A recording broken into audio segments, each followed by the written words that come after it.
Welcome to While We Were Distracted, the podcast where we explore topics that often get overshadowed in the rush of daily life.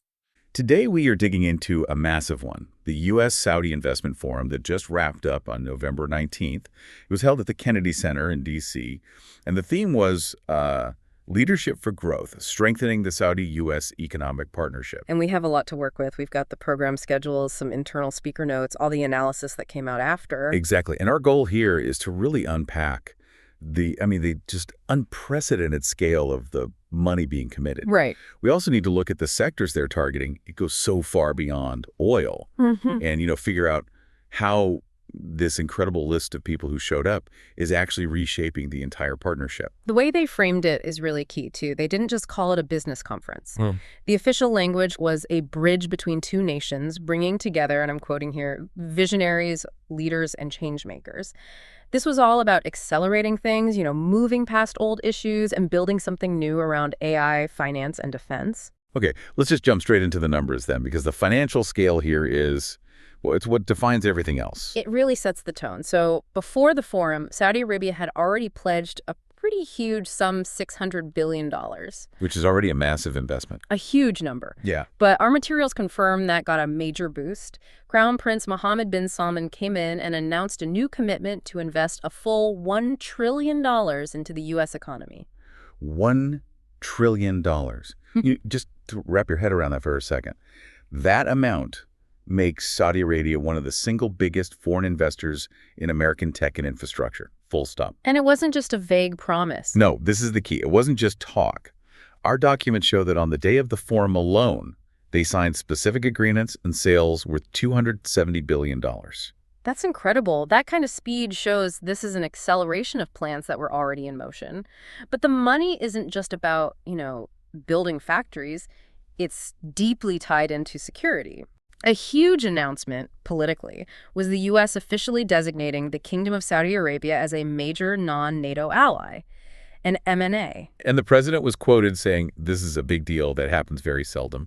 So for you listening, why is MNA status so important? What does it actually do? It gives them immediate, real benefits. It means easier access to advanced U.S. military tech. It speeds up arms sales approvals, which is critical, with all the talk around F-35s. And it lets them join in on cooperative defense research. So it puts them in a very small, very exclusive club. A very exclusive club. And it happened right as they signed this new historic strategic defense agreement. We know that included sales of nearly 300 American-made tanks. But here's the pivot. Exactly. This isn't just a defense deal anymore. It's happening alongside these groundbreaking agreements in brand new areas. We're talking civil nuclear energy, critical minerals for chips and batteries, and of course, artificial intelligence. It's a fully diversified partnership now. Right. That huge security blanket opens the door for this massive economic shift. And this, for me, is where it gets really interesting. They're clearly trying to future-proof both economies, moving way past that old oil for security deal. Our sources point to 7 key sectors. And you can see how they all lock together. The absolute #1 priority is AI and emerging tech. The documents call it building a powerful digital alliance. Which covers everything. Cloud, cybersecurity, quantum computing. Semiconductors, robotics, the works. It shows they are dead serious about having their own sovereign compute power, controlling the digital spine of their future economy. And if you want to build that digital alliance, especially with semiconductors and green tech, you need the raw materials, which connects directly to the next pillar, mining and manufacturing. Precisely. This part is all about localization, training a skilled workforce, and building supply chains for high-tech stuff like aerospace and cars. And it's not just talk. Not at all. You have the CEO of Ma'aden, the Saudi Arabian mining company, in the room. This is a global powerhouse in aluminum and phosphates.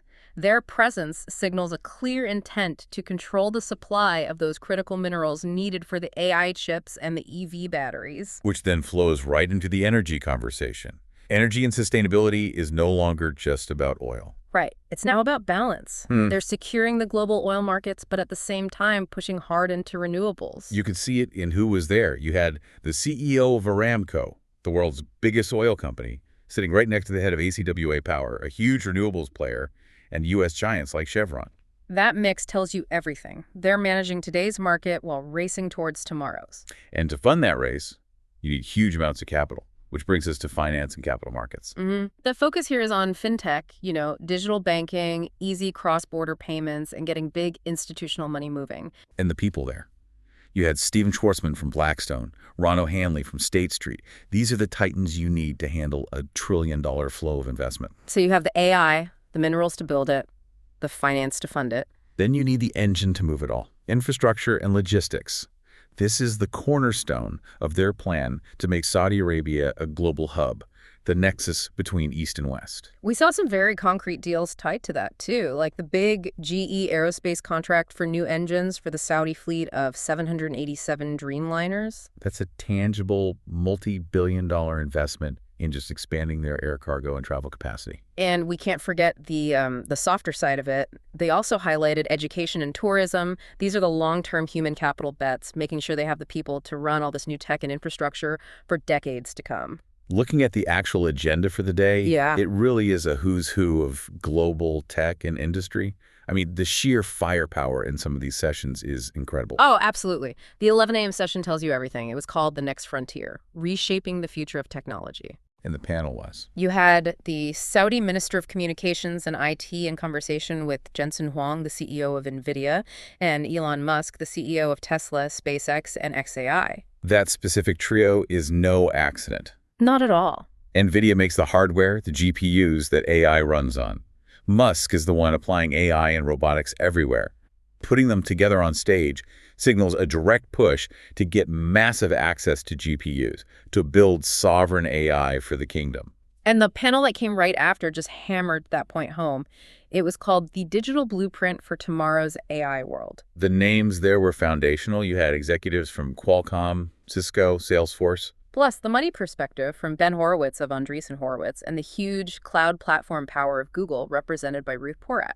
This wasn't just a friendly chat about tech. This was a blueprint session for building an entire AI ecosystem. And from there, it just got more specialized in the afternoon with the executive roundtables. It did. You had Roundtable 2 on healthcare, which showed a serious move into biotech and R&D. Who was in that one? The CEO of Pfizer, Dr. Albert Bourla, the co-founder of Moderna, Dr. Nubar Afeyan, and the CEO of the Cleveland Clinic. This is a clear signal that they want to go beyond just providing healthcare and start investing in personalized medicine, in deep biotech research with American help. At the same time, Roundtable, I was tackling urban development. The theme was shaping tomorrow's cities, which is, a huge part of their Vision 2030 plan. And this is where you see that fascinating mix of finance, logistics, and sustainability. You had the leaders of these massive Saudi projects, NEOM, New Murabba, Diriyah, all in the room. And who are they meeting with? With the American engineering giants who can actually build this stuff. AECOM, Parsons Corporation, Bechtel. This is where the $1 trillion literally hits the ground, building smart cities and green transport. And finally, you have to protect all of it. So Roundtable Third was on defense and aerospace. The foundation for everything else. It was about ensuring regional security with executives from General Dynamics, Lockheed Martin, Raytheon, and Boeing. The whole day, from top to bottom, was about building a complete 360-degree strategic partnership. Which, of course, brings up a really important question. With so much at stake, how did they handle the political side of things, the recent history of the relationship? Our sources give us detailed transcripts so we can report on this objectively. President Trump spoke about the U.S. economy, and he described it as the hottest country anywhere in the world. And he pointed to specific policies from his administration. Yes, he cited tariffs, cuts to regulation, and what he called the Great Big Beautiful Bill, referring to the tax bill, as the reasons for that success. He also addressed the history of the relationship head-on. He did. We're reporting impartially from the source material here. The president said the relationship was not good under previous administrations, and he specifically named Barack Hussein Obama and sleepy Joe Biden. He then said the alliance is now stronger and more powerful than it's ever been before. The transcripts also show he took credit for foreign policy actions, saying his administration obliterated what he called the dark cloud of Iran's nuclear capability. And on economic policy, he really doubled down on tariffs being a key tool for bringing manufacturing back to the U.S. He also brought up a really interesting infrastructure idea. He did. He talked about the massive energy needs of AI data centers, which he said can be the size of Manhattan. He proposed allowing these huge AI plants to build their own independent electric generating force instead of straining the public grid. And what about immediate diplomacy, current events? Both leaders confirmed they discussed key regional issues. They talked about the conflict in Sudan, which is obviously important for stability there. And maybe the biggest diplomatic point was their discussion of the recent Gaza ceasefire, which the sources say had the backing of the UN Security Council and leveraged what the president called the Trump peace plan. So what's the big takeaway from all this for you, the listener? This deep dive shows the U.S.-Saudi partnership isn't just changing. It's in a state of radical acceleration. It's being fueled by a staggering $1 trillion commitment, and it is laser-focused on securing long-term capabilities in AI, critical minerals, and biotech. It's a fundamental rewrite of the rules. I think the core takeaway is that this is no longer a simple transactional relationship based on oil for security. Not anymore. It's now about technology sharing, integrated finance, and building sustainable cities. It's about weaving the two economies together to create resilient supply chains for the most important industries of the future. So we'll leave you with this to think about. Given all this investment pouring into green mobility and sustainable urban design, and the technologies they talked about in that city's roundtable, how might the development models for mega projects like NEOM or New Maraba start to influence the rest of the world, especially outside the West? The forum talked a lot about green financing and alternative financing.